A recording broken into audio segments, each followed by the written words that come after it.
Menteri Dalam Negeri, Mendagri Tito Karnavian menerbitkan instruksi Menteri Dalam Negeri Inmendagri nomor 66 tahun 2021 tentang pencegahan dan penanggulangan COVID-19 pada saat Natal dan Tahun Baru 2021-2022 yang mulai berlaku pada 24 Desember 2021 sampai 2 Januari 2022.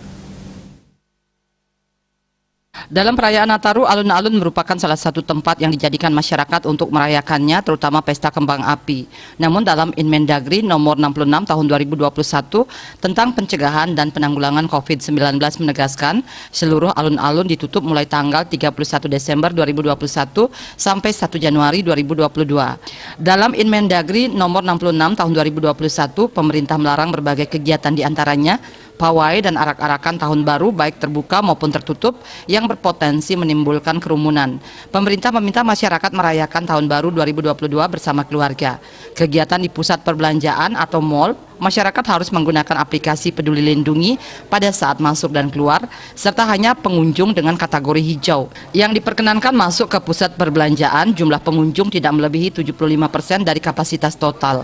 Mengaktifkan optimalisasi fungsi satuan tugas penanganan COVID-19 di masing-masing lingkungan, baik pada tingkat provinsi, kabupaten kota, kecamatan, kelurahan, dan desa, serta RT/RW.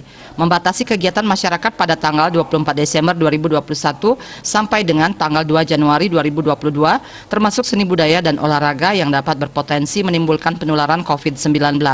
Masyarakat yang melakukan perjalanan keluar daerah, maka mengoptimalkan penggunaan aplikasi Peduli Lindungi, wajib 2 kali vaksin dan melakukan rapid test antigen 1 kali 24 jam, dan untuk orang yang belum divaksin dan orang yang tidak bisa divaksin dengan alasan medis dilarang bepergian jarak jauh.